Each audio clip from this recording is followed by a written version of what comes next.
পকেটে কি পরিমাণ টাকা থাকলে বা ব্যাংকে কত টাকা থাকলে বা কত টাকার মালিক হলে কোরবানি আবশ্যক।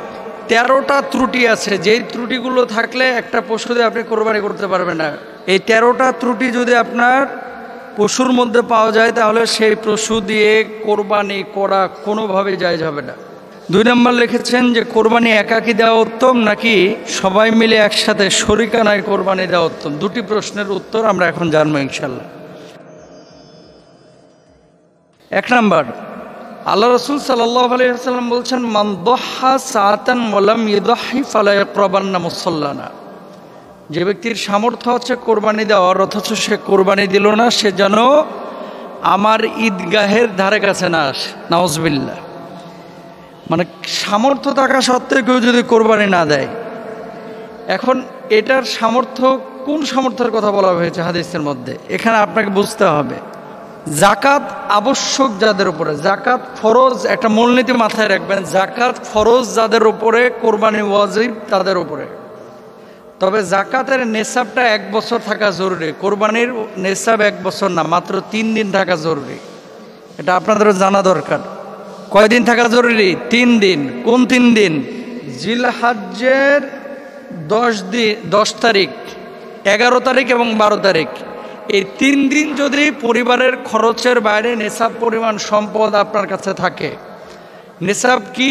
52.5 তোলা রৌপ্য, 7.5 ভরি স্বর্ণ। 7.5 ভরি স্বর্ণের মূল্য কত? 7.5 ভরি স্বর্ণের মূল্য এখন প্রায় 7 লক্ষ টাকার মতো। আর রৌপ্যের মূল্য কত? রৌপ্যের মূল্য 52.5 তোলা রৌপ্যের মূল্য 60 থেকে 80 হাজার টাকা। তো ইসলামিক স্কলাররা রৌপ্যের মূল্যটাকে স্ট্যান্ডার্ড ধরতে বলেন। কেন? তাহলে আমলটা সমৃদ্ধ হবে। জাকাতের ক্ষেত্রে রৌপ্যের মূল্যটাকে গ্রহণ করতে বলেন। কেন? যাতে করে গরিব লাভবান হয়। তাহলে আপনার কাছে যদি 60,000 টাকা সমপরিমাণ অতিরিক্ত টাকা থাকে এই 3 দিন, 10, 11, 12, এই 3 দিন যদি এই পরিমাণ টাকা থাকে তাহলে আপনি কোরবানি দিবেন। আপনি বলবেন যে হুজুর 60,000 টাকা আমি কি কোরবানি দেব? 60,000 টাকা আপনি তো একটা ছাগল কোরবানি দিতে পারেন। 20,000 টাকায় ছাগল পাওয়া যায়, 22,000 টাকায় ছাগল পাওয়া যায়, 15,000 টাকায় ছাগল পাওয়া যায়। আর আপনি যদি বলেন যে না আমি দিব না, তাহলে বোঝাপড়া আল্লাহর সাথে হবে আপনার। এখানে তার হুজুর জোর করে আপনাকে বলতেছে না যে জবাই করেন। আর যদি আপনি 7 লক্ষ টাকার হিসাব করেন স্বর্ণের মান হিসাবে, তাহলে কিন্তু অধিকাংশ মানুষের উপরে কোরবানি আবশ্যক না। 7 লক্ষ টাকা কয়টা মানুষের আছে? অধিকাংশ মানুষের উপর কোরবানি আবশ্যক না। কিন্তু রাসূল সাল্লাল্লাহু আলাইহি ওয়াসাল্লামের হাদিস যে সামর্থ্য নেই তারপরেও যদি কেউ ম্যানেজ করে কোরবানিটা দেয়, আল্লাহ সুবহানাহু ওয়া তাআলা ওই কোরবানির সওয়াবও দেন। সুবহানাল্লাহ। এখানে আরেকটা বিষয় আছে, কোরবানির সওয়াবটা কি?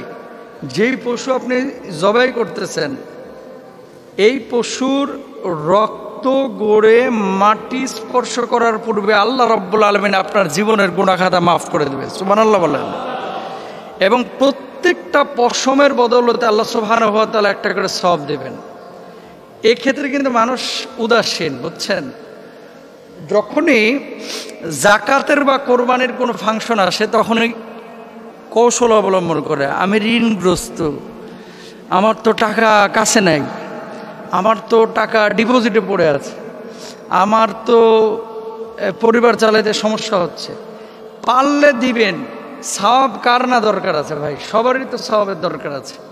তাহলে আমরা নিসাব জানলাম যে কত টাকা বাংলাদেশি টাকায় থাকলে তার উপরে কোরবানি আবশ্যক। আমরা পাইলাম 60,000 টাকা রৌপ্যের হিসাবে। এই পরিমাণ টাকা যদি থাকে কারোর কাছে তাহলে তার উপরে কোরবানি আবশ্যক।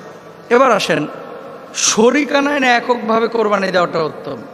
দ্বিতীয় প্রশ্নের উত্তর, শরিকানা কেউ আছে হুজুর, শরিকানায় কেউ আছে সুদখোর, শরিকানায় কেউ আছে হারামখোর, শরিকানায় কেউ আছে ঘুষখোর, শরিকানায় কেউ আছে হালাল হারাম মিশ্রিত অর্থের মালিক।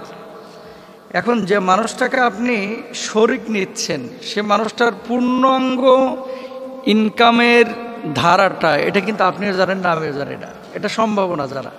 কিভাবে সম্ভব বলেন? এটা কিন্তু সম্ভব না। কেন সম্ভব না?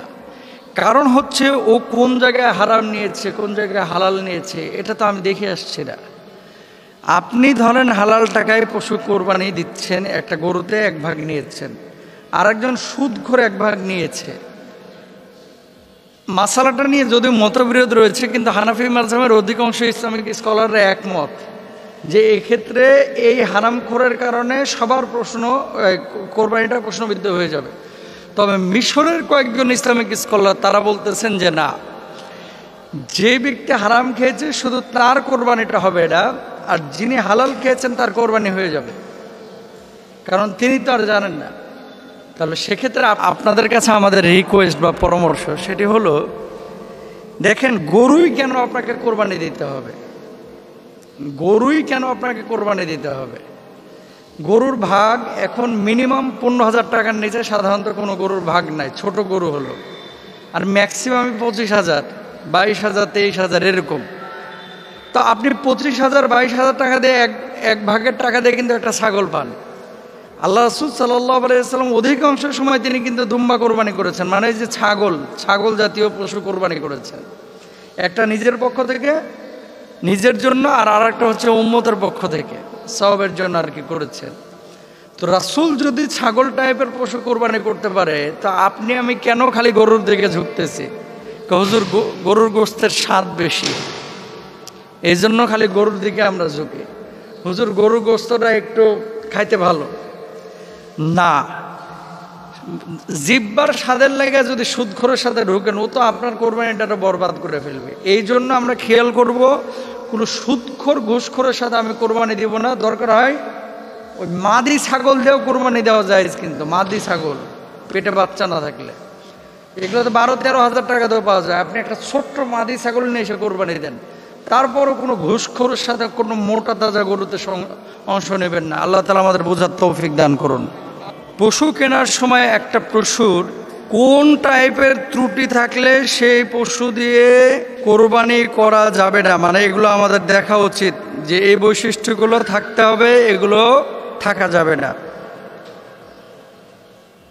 মোট 13টা ত্রুটি আছে, যেই ত্রুটিগুলো থাকলে একটা পশু দিয়ে আপনি কোরবানি করতে পারবেন না। এই 13টা ত্রুটি যদি আপনার পশুর মধ্যে পাওয়া যায়, তাহলে সেই পশু দিয়ে কোরবানি করা কোনোভাবে জায়েজ হবে না। 1 নম্বর,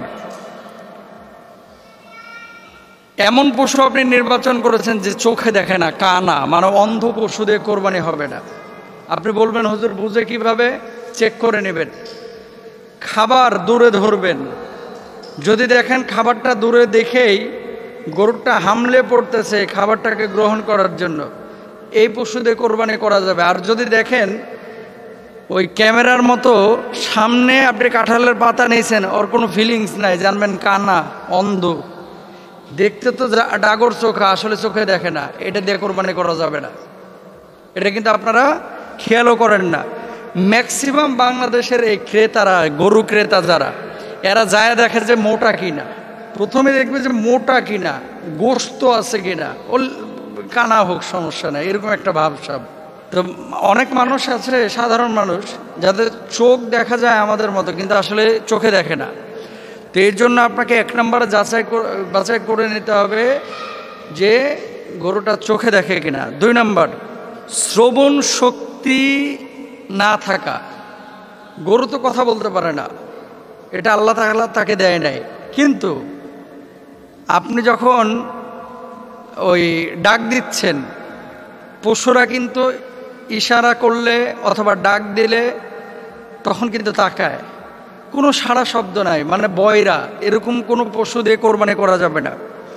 3 নম্বর, অত্যন্ত দুর্বল এবং জীর্ণ শীর্ণ কিছু পশু 20 কদম হাইটে যাইতে পারে না, এরা ধাক্কা ধুক্কা রংপুর থেকে টাইনে নিয়ে এসে ভাই ট্রাকে করে, এটা চলতেও পারে না, উঠতে পারে না, নড়তে পারে না, কোনো মতে নিয়ে এসে ঢাকার ক্রেতার কাছে খালি ধরা দিতে পারলেই হয়েছে। এরকম জীর্ণ শীর্ণ কোনো পশু দিয়ে কোরবানি করা যাবে না। 4 নম্বর, এই পরিমাণ ল্যাংড়া যে জবাইয়ের স্থান পর্যন্ত হেঁটে যেতে অক্ষম, মানে পশুটা চলতেই পারে না, একেবারে পড়ে গেছে। আপনি কিনে নিয়ে যাচ্ছেন পশুটাকে কোরবানির জন্য, রাস্তায় ইনজুরি হলো, পায়ে আঘাত পাইলো, আঘাত পাওয়ার পরে এ পশুটা রাস্তায় পড়ে গিয়ে আর হাঁটতে পারতেছে না, এই পশু দিয়ে কিন্তু কোরবানি করতে পারবেন না, এটা আপনার জন্য জায়েজ নেই। ট্রাক থেকে কিছু হাইওয়ান আছে, আসলে এগুলোকে খুব সুন্দর করে বলার কোনো সুযোগ নাই। মানে সে রংপুর থেকে দাঁড় করায় নিয়ে আসছে গরুটাকে, খেয়াল করেন, অথবা সিলেট থেকে নিয়ে আসছে, রাজশাহী থেকে নিয়ে এসছে, 12 ঘন্টা 14 ঘন্টা পর্যন্ত গরুটা দাঁড়ায় থাকে এই ট্রাকের উপরে।